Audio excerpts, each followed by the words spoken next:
building. Who's up? I drive.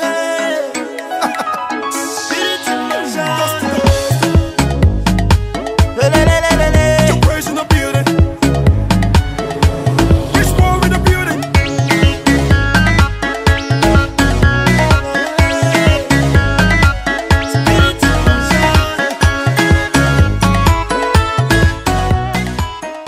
Bonjour chers amis, téléspectateurs et internautes de BTV3. Aujourd'hui j'ai encore le plaisir de venir dans vos écrans pour vous présenter votre magazine Lobby Anani. Aujourd'hui c'est pour toi, demain ça sera pour quelqu'un d'autre. Oui, parce que c'est une diva. Elle a commencé, elle est en train de monter. Alors, je vais avoir le plaisir de recevoir pour vous. Je ne sais pas si je dois prononcer son nom, ou elle va se présenter toute seule. Donc, je vous disais, restez scotchés sur vos écrans. Vous n'allez pas regretter d'être venu sur BTV3. C'est une artiste montante, éclectique, elle fait des tout. Si vous voulez, tout ce que vous voulez lui demander, elle vous le fera. Hier, il y avait les Mia Makeba, et il y a les Kumba Gaolo aussi. Et voilà, elle est aussi sur leur chemin. Elle est en train de tracer à peu près la même chose que ces gens que je viens de vous citer. Donc sans plus tarder, nous recevons sur votre plateau Julie Clarisse Miete, Sista Clarisse. Voilà. Sista Clarisse. Bonjour. En personne. Oui, enchantée. Ah bon? Oui, je Eh sais. bien, ça faisait un moment qu'on vous cherchait sur notre plateau quand même. Ah, c'est gentil de me recevoir aujourd'hui. Aujourd'hui, c'est le top, quoi. Ok. Julie Miete Clarisse. C'est le nom que m'ont donné mes parents à l'état civil. Oui. Mais j'ai aussi un prénom traditionnel. Oui. Celui qui a été oublié et qui sera le titre de mon prochain album, c'est Mampila. Ah, Mampila. Oui. Ça veut dire quoi, Mampila? Alors, jusqu'à présent, je veux savoir ce que ça veut dire. Je n'ai pas encore la définition. Ah, vous savez même pas qu'est-ce que Mampila, cela veut dire? Mampila, non, je demande à tout le monde. Pour l'instant, je n'ai pas encore la définition exacte. Ah bon? Oui. Ça va venir. À force de faire des Et émissions, Sista Sista, ça vient... Sista Clarisse. Sista Clarisse. Donc vous abandonnez, tout d'un coup, vous abandonnez Julie Miete Clarisse. Aujourd'hui, vous préférez vous appeler, qu'on vous appelle, Sista Clarisse. En fait, Julie Clarisse Miete, c'est vraiment mon nom à l'état civil.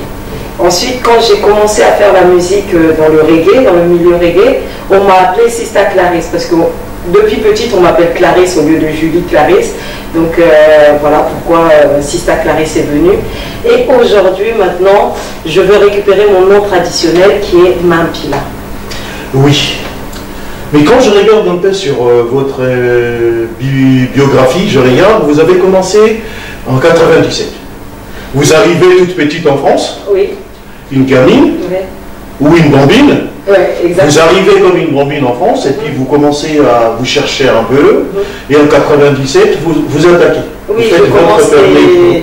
Oui. les sons de système, ce qu'on appelle les sons de système, ce sont les soirées reggae. Et je commence là-dedans en fait. Vraiment comme une novice, c'est juste parce que j'ai eu un caprice, j'ai entendu un genre de musique, donc je me suis dit, oh j'ai envie de faire la même chose.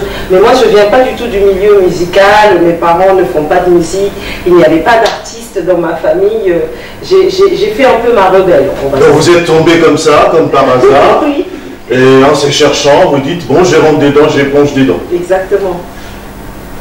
Mais qu'est-ce qui fait alors? Je vois en 2001, Ouais. vous avez fait une belle rencontre. Vous vous rencontrez avec Béatrice Ardisson. Oui. En fait, à l'époque, Béatrice Ardisson s'était associée avec une marque qui s'appelle les Comptoirs des Cotonniers, une marque de vêtements. Ils avaient un concept dans leur promotion, c'était d'utiliser la mère et la fille. Donc c'était un couple de mère-fille. Et moi j'avais une fille à l'époque qui avait 8 ans et qui chantait aussi, qui chante. Et en fait on a été faire l'audition, une personne nous a mis sur l'audition et elle a été retenue pour faire ce disque avec Béatrice Ardisson, avec d'autres couples de mère-fille en fait. Mais j'ai remarqué, quand vous vous êtes rencontré avec Béatrice, vous avez beaucoup plus parlé, ça veut dire c'est un combat, c'est une résistance, vous parlez souvent des femmes.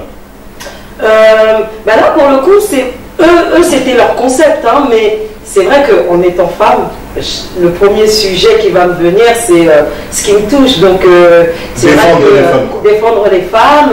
En même temps, bon, j'ai vu ma maman se battre, une femme qui était respectable. Bon, elle est partie aujourd'hui, mais c'est une femme qui a quand même qui a élevé 9 enfants ici. Donc, qui a eu un parcours assez atypique. Elle est partie du Congo, elle était institutrice. Ensuite, elle est partie en Roumanie pour devenir docteur en pharmacie et puis élever ces enfants-là. Donc, on va dire c'est un exemple. Et donc, je prends un peu toutes les femmes autour de moi qui sont des exemples et ça me sert en fait à moi, pour moi aussi en tant que femme, pour évoluer en fait. Ça veut dire quand vous pensez femme, ça vous booste. Oui, exactement. Parce que c'est la même chose quand vous rencontrez encore Rido Bayonne. Et vous parlez des mère et fille, oui. Toujours c'est la femme. Oui, en fait, la femme. Quand je rencontre Rido, c'est vrai que le premier titre qu'il me propose s'appelle Woman. Ouais. Et c'est Woman en anglais, ça veut dire c'est femme.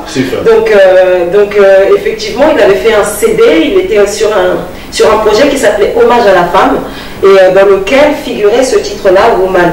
Et il m'a demandé de l'interpréter, c'était un honneur. Franchement, moi je me sentais si petite à l'époque, je me sentais pas prête. Et puis quand est arrivé le studio de Woman, j'étais tellement impressionnée, je tremblais, je transpirais, j'étais vraiment... et puis au final, ça s'est bien passé et je le remercierai jamais assez parce que quelque part, il a servi aussi à tracer un peu mon parcours. C'était comme un tremplin, quoi. C'est un tremplin, c'est une école, c'est un tremplin et ça m'a permis aussi de prendre confiance en moi. C'est-à-dire que moi, je suis rentrée dans le milieu de la musique vraiment comme une novice. Comme une novice, et puis par jeu. Et vous avez commencé à prendre sur les tas, comme ça. Voilà. Et puis c'est lui qui a rendu, on va dire, les choses un peu plus professionnelles, à mon niveau. Les fils à épingle, ça a commencé à monter, la mayonnaise commençait à prendre, et puis on montait un peu, quoi. Voilà, j'ai commencé beaucoup plus de confiance. Voilà, c'est exactement ça. J'ai pris confiance en tant que chanteuse, parce que je ne me considérais pas comme une chanteuse. Pour moi, je m'amusais. Mais dites-moi, des 97 à 2020, ça fait 10 ans? Non, ça fait à peu près plus. Ça fait 23 ça ans. fait 23 ans, excusez-moi. Maintenant, si nos téléspectateurs vous regardent maintenant, ils diront, c'est en rencontrant Béatrice et Rido. Vous avez commencé à vous sentir à l'aise, à prendre confiance. Oui, c'était comme vous, pour vous. Vous avez atteint la vitesse de croisière. Oui, disons que ça m'a mise sur le bateau. Vraiment sur les rails. Sur les rails. Voilà. Maintenant, ce que je dirais toujours, et même aux plus jeunes, on n'a jamais fini d'apprendre. On est toujours sur le chemin, en fait. Tant qu'on ne s'arrête pas, on est toujours sur le chemin. Aujourd'hui, c'est vrai que toutes ces expériences-là font que je peux appréhender plus facilement que quelqu'un qui serait novice. Mais tout ça, ce sont des étapes qui sont nécessaires en fait à évoluer et on n'a jamais fini d'évoluer. Aujourd'hui encore, j'apprends. Oui, parce que pour moi, le fait d'être coaché, on peut appeler ça comme ça, oui. Coaché pour la première fois, vous rencontrez Béatrice, Ardisson, et puis tac, un coup de baguette magique, il y a Rido qui tombe encore. Oui. Vous dites, ma mamie, là j'arrive au sommet. Donc là, ça vous a vraiment réconforté. Une bambine qui est venue du Congo-Brazzaville, et maintenant qui commence à rencontrer quand même des têtes hautes. Des têtes, oui, c'est vrai que chaque expérience aide. Me fait prendre confiance en moi. Parce qu'au début, quand je débute, vraiment, comme je le dis, je suis une novice. Je suis vraiment une novice et je ne me prends pas au sérieux. Et au fur et à mesure, donc il y a eu cette expérience évidemment avec les comptoirs des cotonniers et qui avait pour directrice artistique Béatrice Ardisson. Oui. Mais ensuite, il y a eu pas mal d'expériences comme ça. Un jour, par exemple, j'étais chez moi et c'est Universal, les éditions d'Universal qui m'appellent pour me dire oui, voilà, on a écouté vos textes, on trouve très intéressant ce que vous écrivez, est-ce qu'on peut se rencontrer? J'ai cru que c'était une blague au départ, parce que moi je prenais vraiment les choses avec légèreté, en fait, on va dire. Et puis pareil, j'ai aussi eu affaire à une personne chez IMI qui m'a dit vraiment tes textes sont intéressants. Et en fait, ce sont les gens qui m'ont fait prendre conscience de mon potentiel. Qui vous ont fait arriver voilà. Petit à petit là où vous voulez y être. Bon, disons, vous avez dit tantôt, il faut toujours apprendre. Oui. Vous avez dit aux jeunes filles, dans la vie, il faut toujours apprendre, personne n'est arrivé. Moi, je voudrais revenir un peu. Ça veut dire qu'aujourd'hui, vous avez quand même la maîtrise de la chose que vous êtes en train de faire. Oui, on va dire oui. Je maîtrise. On va dire, on ne maîtrise pas toujours tout. Non, quand on dit maîtriser, c'est la vérité. Quand on dit maîtriser, oui. C'est le fait d'avoir déjà une confiance en soi. Oui. C'est comme les gens qui viennent jouer un concert. Oui. Tous les débuts d'un concert, même pour les chanteurs, ça a toujours été un peu moins rose. On essaye de prendre les marques, l'ambiance de la salle, et petit à petit, après, on est dedans. On est dedans. Oui. C'est à peu près ce que je suis en train de dire. Donc oui, là, on peut dire que vous avez maintenant l'expérience. La confiance, vous commencez à avoir la maturité. La maturité, oui. Pour la scène, ça c'est quelque chose vraiment que le son de système m'a appris. Parce que c'est un milieu qui est pas évident. En fait, parce qu'on apprend dans ce milieu-là à poser sur un instrumental, on nous met un instrumental et nous, on doit pouvoir chanter dessus. Donc ça c'est vrai que c'est une école aussi. Mais en même temps, appréhender la scène, par exemple, quand j'ai appris à chanter avec Tonton Rideau Bayonne, c'est aussi une expérience en plus pour appréhender aussi la scène. Parce que le fait de travailler avec lui nous permet de prendre une confiance qui nous rend moins fragile quand on va arriver sur scène. Mais ça ne veut pas dire que le trac disparaît. Non, il y a toujours un trac. Toujours. Mais c'est plutôt sain. Moi, je trouve ça plutôt sain parce que ça veut dire que je suis encore concentrée dans ce que je vais faire. C'est que je me sens encore concernée par ce que je vais faire. Peut-être que le jour où je n'aurai pas le trac, c'est que je n'aurai plus de passion pour ça. Moi, en tout cas, j'ai toujours le trac. Mais une fois que je suis sur la scène et avec mon micro, c'est parti. Mais non, parce que moi, j'ai regardé. Vous avez commencé avec Béatrice en 2005. Non, j'ai commencé avant. Non, je ne dis pas que vous avez commencé. J'ai dit, vous vous êtes rencontrés à peu près dans cette période-là. Il y a eu cette expérience-là. En 2006, vous avez Rideau. Oui. Et puis, il y a les Maxi qui arrivent. Oui. Tout ça. Mais si on regarde, vous chantez beaucoup plus en anglais qu'en français ou en chilari, des chenaux. Qu'est-ce qui se passe? Moi, il faut dire, par rapport à mon expérience, moi je suis arrivée ici très jeune, je n'ai pas vécu avec la famille ou les parents. Quand nous sommes arrivés en France, le jour même, nous étions chez les sœurs. Donc, dans un milieu complètement coupé de nos racines à nous. Donc, toute l'année, on l'a passé chez les sœurs et les grandes vacances seulement, on se retrouvait en Roumanie avec les parents. Et là-bas, on entendait parler roumain, on entendait nos parents qui parlaient...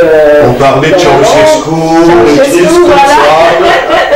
Et donc, la langue, nous, on a perdu beaucoup de choses. Donc, après, le cursus scolaire fait que première langue anglaise, deuxième langue espagnole, j'ai fait du latin un peu. Et puis, au moment où j'arrive à faire de la musique, les langues que je maîtrise, c'est le français et l'anglais. Donc, naturellement, je vais commencer à chanter en français et en anglais. Et en même temps, le milieu dans lequel j'évolue, dans lequel je commence, c'est le milieu reggae. Les références, c'est jamaïcaines, elles sont anglaises, elles sont anglophones en fait. Donc voilà pourquoi au départ, je chante beaucoup en anglais et en français. Et par la suite vient un moment où j'ai besoin de mon retour vers les racines. Oui. Et c'est là qu'arrive l'envie de chanter en langue, mais je ne maîtrise pas. Et à un moment donné, Beno Kouiza, oui, qui surgit, il arrive. Justement, c'est le moment où je suis en quête, moi, de mes racines. Vous êtes en train de chercher votre identité, quoi, d'origine. Voilà. Est-ce que, bon, moi je suis congolaise de Brazzaville, mais comment je dois toujours chanter en anglais ou... Non, les déclics arrivent, Beno Kouiza. Beno Kouiza.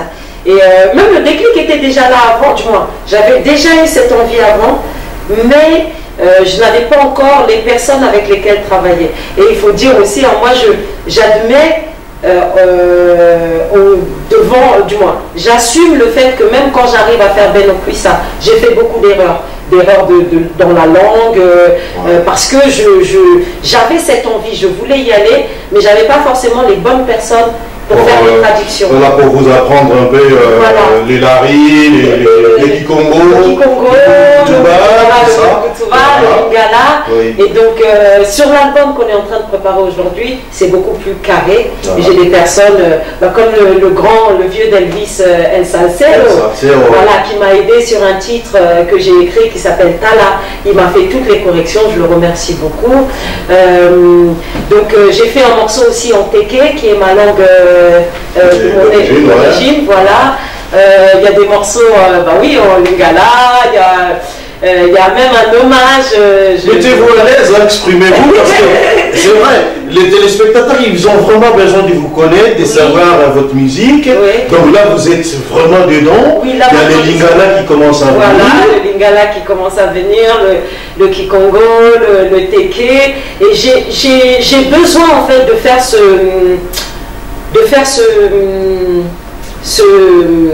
ce retour, en fait. J'ai besoin en plus aujourd'hui je maîtrise l'anglais, je maîtrise le français, donc il serait temps que je maîtrise mes propres langues. Donc parce que les problèmes, c'est parce qu'au départ les gens ils pensaient c'était un complexe. Or c'était pas un complexe, c'était par rapport, vous avez été versé dans l'anglais, et puis l'espagnol, tout ça, donc c'était un peu difficile. N'ayant pas des gens pour vous apprendre, ça c'est pour cela que vous avez cherché un peu la facilité, quoi. Pour moi l'anglais c'était plus facile, mais aujourd'hui on commence à remarquer, il y a Ben Okwissa, tac, si ça nous fait Libala qui tombe, mais dites-moi, où est-ce que vous trouvez cette énergie-là, ces inspirations, vous qui êtes vraiment un peu dans l'anglais, si on regarde un peu Queen, c'est anglais, tout ça, et vous arrivez, tac, ça tombe, Ben Okwissa qui arrive, et puis Libala dans Mampila. Alors, Libala vraiment, c'est, en fait, Libala ça a une histoire aussi. Oui. À l'époque, quand c'était en 2008, je pense, Tonton Rideau... parce que Libala, c'est lui qui est sorti dans les Mampila. Non. Alors, je rectifie. Vraiment, Libala est sorti dans Ben Okwissa. Ah, dans Ben Okwissa. Voilà, dans l'album Ben Okwissa. Mais Libala était déjà sorti dans le projet de Rideau. En fait, c'est une chanson... Là, vous avez fait le remix à peu près, quoi. Voilà. En fait, à la base, en 2008, Tonton Rideau me dit, après avoir chanté le morceau Woman, pour lui, dans Hommage à la femme, il me dit, ah voilà, j'ai une chanson en Lingala, je voudrais que tu l'interprètes pour moi sur scène. Lui, il l'avait déjà mis dans son album, mais c'était Charlotte Dipanda qui l'a chanté à la base. La chanson de Libala dans l'album de Tonton Rideau. Et lui, il me demande de la faire sur scène. Donc, je fais des scènes avec lui, je chante Libala, je l'apprends en phonétique. Vous pourriez nous faire un petit acapella, c'est pour faire comprendre nos gens. Oui, mais Libala, c'est pour c'est pour les mariages, ça. Oui, c'est ça. C'est pour être dansé, danse des couples, l'ouverture des bars. Oui, c'est une très belle chanson pour... Vous pourriez faire un peu à l'honneur de nos téléspectateurs de BTV3. Je vous disais, vous savez, nous sommes à chaud. Je vous ai dit Lobi Yanani, Lelo Yanani. Hier c'était peut-être pour Kumba Gaolo, mais aujourd'hui c'est Sista Clarisse. Faites-nous un petit acapella de Libala. Et puis. Ok. Motema mokonyoka maboye nasengi bonimbisi kosalela moninga ezongo libalesi ekomeli tobandaki na mobola tata lelo swi bomengo mabemanso ya libala nanga kaka senanjima. Voilà, donc là c'est la capella de Libala. Donc j'ai une très belle chanson d'ailleurs, je voudrais, si vous me le permettez, faire un hommage, vraiment rendre hommage à la personne qui a écrit ce titre, qui s'appelle Damien Mavambou. Il est du Congo-Kin. Vraiment, il écrit très bien, c'est une très belle chanson. Et en fait, il l'a écrite et il a demandé à Rido de la mettre en musique. Donc l'auteur de cette chanson Libala, c'est Damien Marambou, et le compositeur, c'est Rido Bayonne. Moi, je n'ai fait qu'ensuite que le reprendre en 2013, quand je décide de faire mon album Ben Okwissa. J'ai demandé à tonton Rido si je pouvais le prendre, me l'approprier et puis le mettre sur mon album. Il a accepté. Et donc on l'a sorti en 2015 dans mon album Ben Okwissa. Et aujourd'hui, en attendant que Mampila arrive sur le marché, on a décidé de faire un live acoustique. Et voilà pourquoi j'ai décidé, pour rendre aussi hommage vraiment à ces deux personnes qui ont fait ce morceau-là, parce que moi j'ai un vrai plaisir, un réel plaisir à le chanter sur scène. C'est une très belle chanson, c'est une chanson qui touche beaucoup les gens, et je voulais laisser une trace. Parce que comme l'album Ben Okwissa est déjà sorti et que je suis déjà sur mon prochain album, ce qui est important, c'est de laisser au moins une trace de ce qui s'est passé avant. Voilà pourquoi je tenais à faire Libala. Voilà, ouais. Et mais non, dans la carrière, depuis 97 à aujourd'hui, c'est quoi vos regrets? C'est quoi vos réussites ou vos échecs? Je conçois, du moins, les regrets, je n'ai pas envie d'avoir de regrets. Je conçois pas, j'ai pas... Non, quand je parle des regrets, cela veut dire, on a toujours eu un peu de regrets, cela veut dire, on a fait quelque chose une fois fini, Oui. tout est fini, le travail il est fini. Ah non, non, non, là il fallait que je fasse comme ça. Oui. Ou non, là il fallait ceci. C'est dans ce sens-là. Quels sont vos regrets dans tout ce que vous avez fait jusque-là, Oui. et vos succès et les échecs, c'est quoi? Disons que tout va ensemble. On va dire que c'est un package, mais du moins les échecs, les succès, les regrets, tout est à mettre dans un paquet. C'est-à-dire que jusqu'à présent, et pour mon dernier album aussi, du moins, avant mon dernier album, j'ai tout produit seul. C'est-à-dire que du début à la fin, j'allais trouver les personnes. Et en fait, c'est peut-être là que je verrais qu'il y a un échec, c'est que j'aurais aimé être entourée à ce moment-là, avoir des professionnels autour de moi pour pouvoir réaliser ces albums-là. Mais avec le recul, en même temps, je me dis, ça fait aussi partie en fait de ça. Je serais pas, mon album actuel que nous sommes en train d'enregistrer, Mampila, n'aurait peut-être pas cette facture-là si je n'étais pas passée par ces échecs-là et par cette expérience-là. Donc quelque part, tout va ensemble. Je me dis que mes échecs, c'est quelque chose de constructif. Oui, n'est-ce pas, dit-on que les échecs, quand on a les échecs, ça nous donne envie de mieux faire. De mieux, exactement. C'est qu'on dit, il faut toujours reculer pour mieux sauter. Pour mieux sauter. Ça veut dire quand vous avez des échecs, ça vous donne envie de faire mieux. De faire mieux après. Exactement. Ça veut dire, c'est comme si, avant d'aller quelque part, il faut savoir d'où l'on vient. Exactement. Si on sait d'où l'on vient, il y a eu des accrochages, des trucs comme ça, on saura quand même comment aborder le futur, ça veut dire l'avenir. Je suis complètement d'accord avec ce fait-là, et donc mes échecs, je les embrasse parce que je me dis à chaque fois... Positivement. Positivement, voilà. Chaque fois que j'ai subi un échec, je me dis, bon, ça me fait travailler. Comment je peux améliorer ça? Autrement, on n'avance pas. En même temps, si on n'a pas d'échec, on n'avance pas. Du moins, j'ai pas l'impression. Oui, tout va bien. Et peut-être que le jour, comme tout va tellement bien, le jour où on a un échec, on tombe vraiment bas et on n'arrive pas à se relever.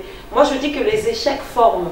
C'est pas parce qu'on n'a pas réussi quelque chose une fois qu'on ne le réussira pas par la suite. En fait, chaque fois qu'on a des échecs, c'est ce qui nous permet de faire mieux. En fait. Dites-nous maintenant, en termes de réussite, quelles sont ou quelle est l'une ou deux ou trois chansons que vous avez trouvées vraiment, que vous avez donné du vôtre, et qui aujourd'hui c'est vraiment, quand vous l'entendez, tout ça, vous êtes aux anges, je dis, parce que moi j'essaie, il y a des gens des fois, vous savez, il y a des voix qui sortent devant le micro, et des fois en temps normal on n'est pas arrivé, on n'arrive pas à mettre ces voix-là. Arriver à un tel niveau, ceci, cela. j'ai vécu ça en enregistrant Woman avec tonton Rido Bayonne. Ça a été, on va dire quelque part, une de mes réussites. Ça a été une des choses positives au moment où il me dit, parce que moi quand il m'appelle pour ce titre-là, il me demande de faire des chœurs.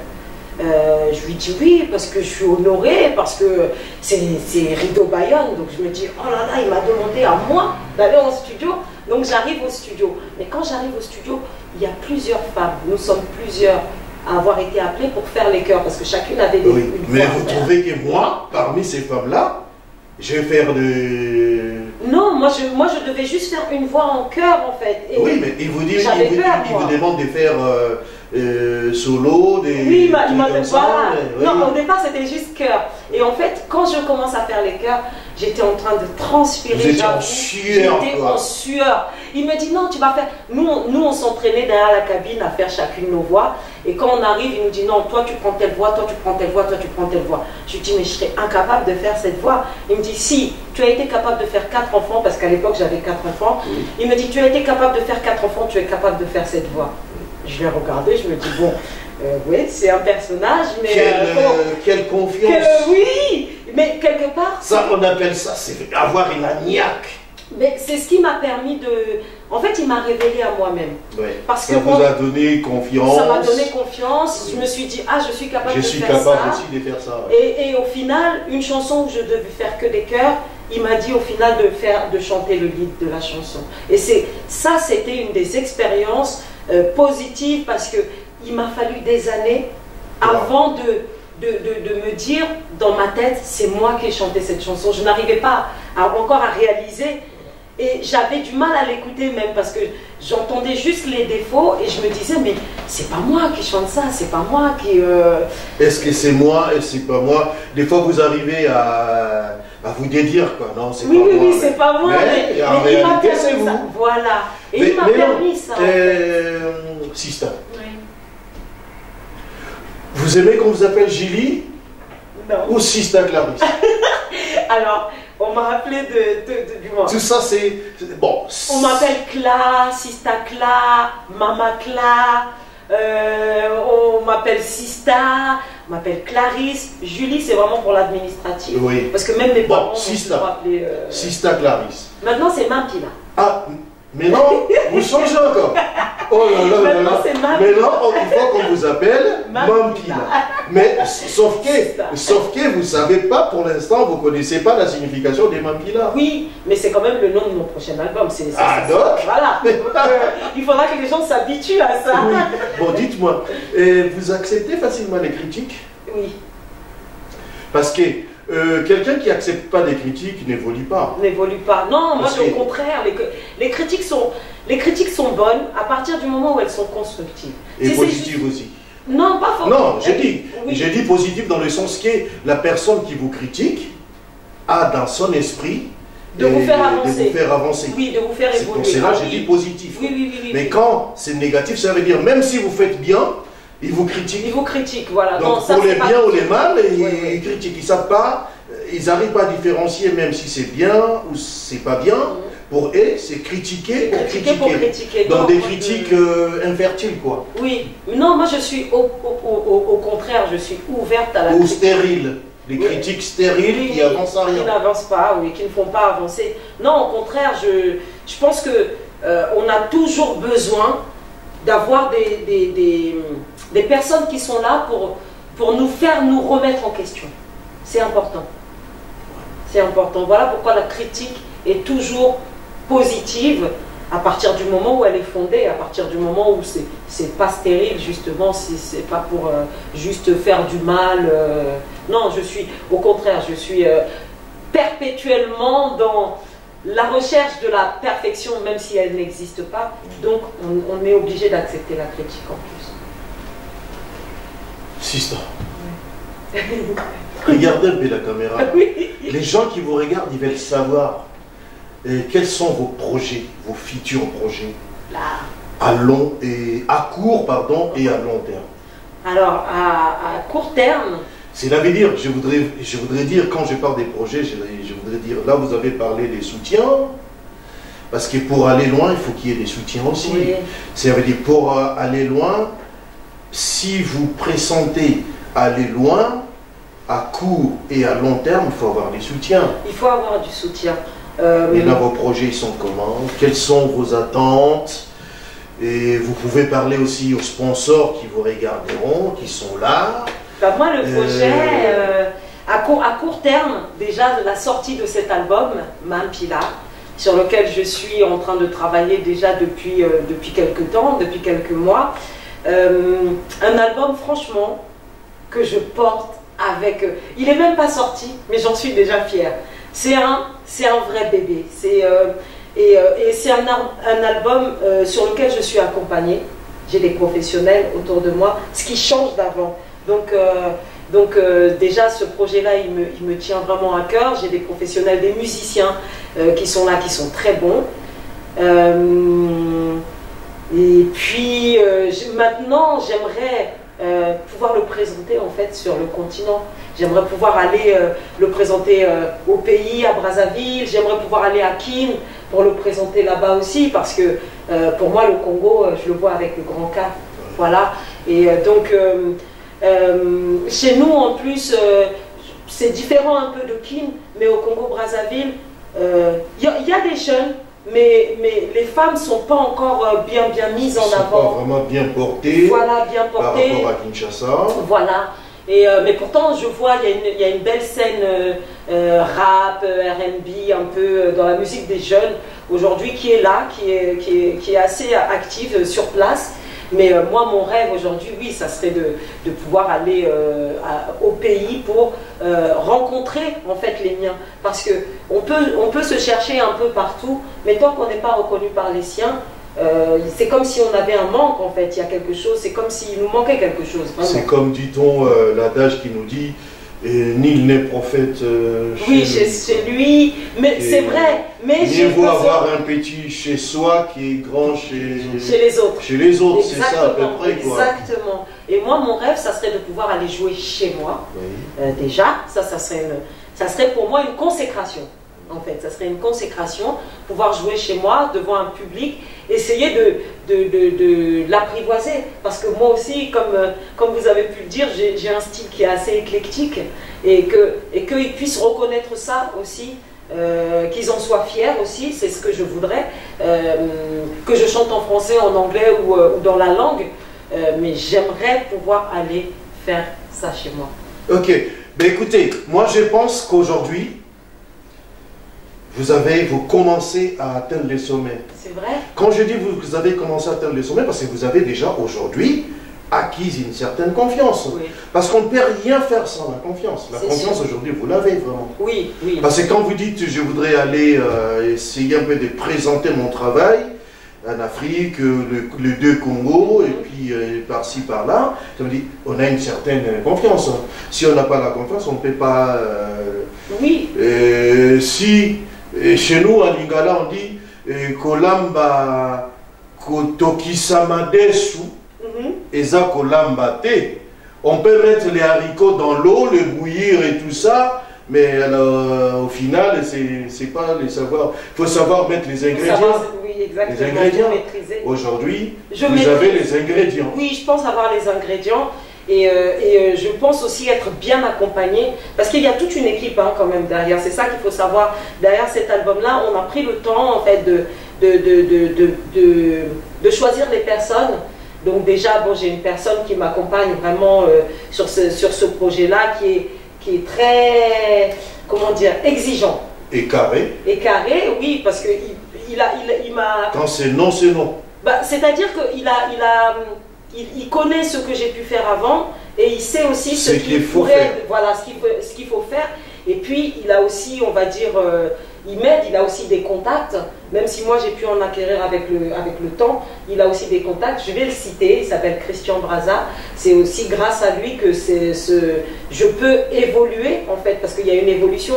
Si je faisais ce projet seul, il n'aurait pas la résonance qu'il a aujourd'hui.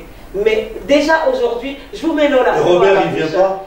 Robert, oh mais Robert. si, mais Robert, lui, Mais il a- dis-toi, Robert Braza, est-ce qu'il met aussi son petit nez parce qu'il est quand même connaisseur aussi dans le... Oui, mais lui, par exemple, j'ai fait une interview pour Africa avec lui. Il est venu me faire l'interview Oui. et par rapport au projet Queen qui était sorti déjà. Et puis oui, il suit ce qui se passe.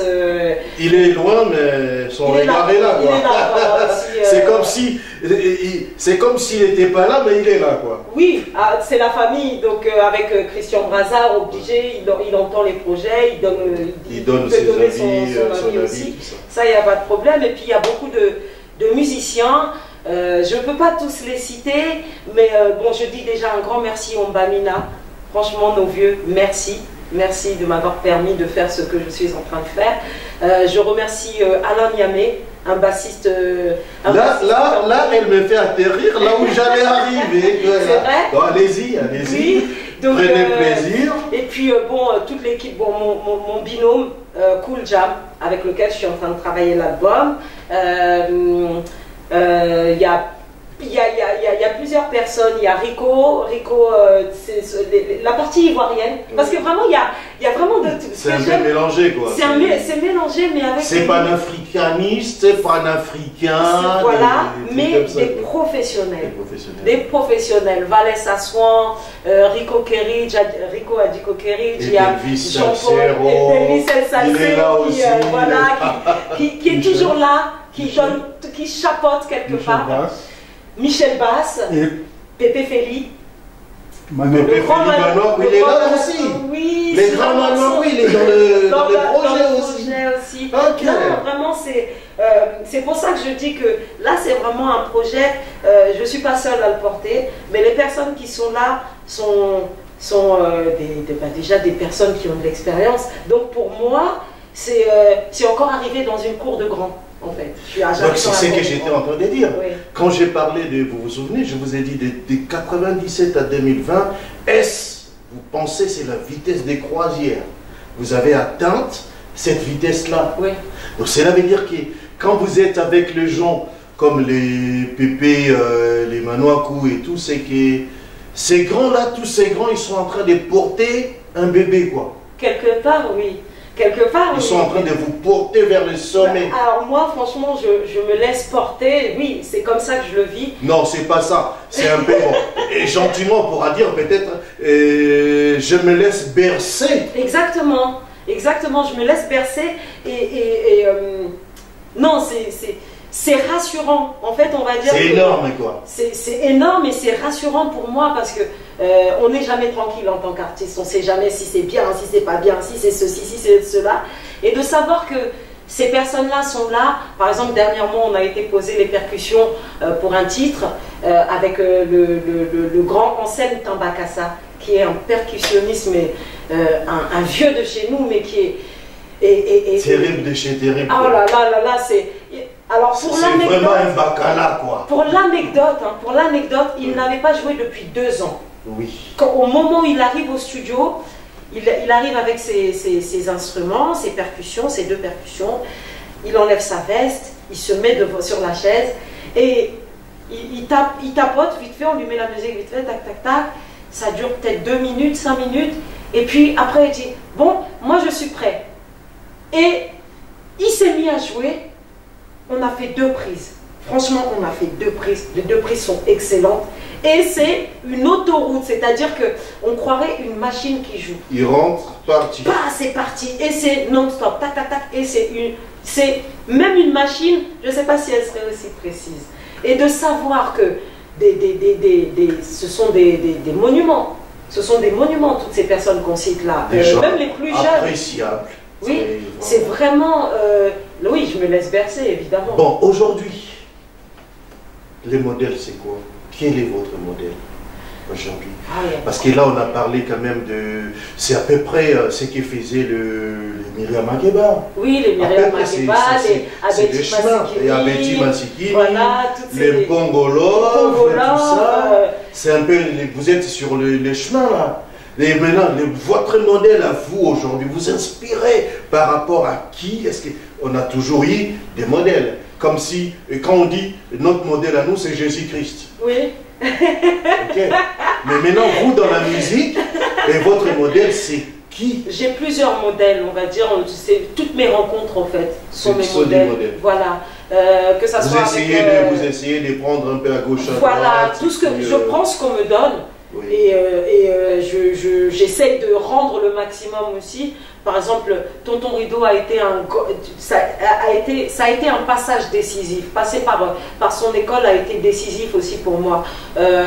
Aujourd'hui, tout le monde en fait, tous ceux qui participent, que ça soit de petite manière ou de grande manière, ce sont tous des modèles en fait. Je m'inspire en fait, j'observe un peu tout le monde. Vous essayez de gratiner un peu à gauche. Je m'inspire, voilà. Vous essayez de prendre un peu qu'est-ce qui est tout ce qui est bon en positif, celui-là, voilà. Qu'est-ce qui est bon en l'autre, ainsi Voilà. de suite. Vous essayez de rassembler. Et la symbiose de tout ça, ou la corrélation de tout ça, fait que ça peut vous inspirer. Exactement, exactement. Votre dernier mot sur BTV 3. Alors, BTV 3, bah écoutez, là, il y a Libala, le live. Il faut savoir que c'est pas un clip, hein, c'est un live. Donc, je rends encore hommage à Damien Mavambou, à Rido Bayonne, qui m'ont permis d'interpréter cette chanson-là, aux musiciens, tous les musiciens qui ont joué sur ce live, parce que vraiment, nous avons joué en live, je chante en direct, pour ceux qui ne le savent pas.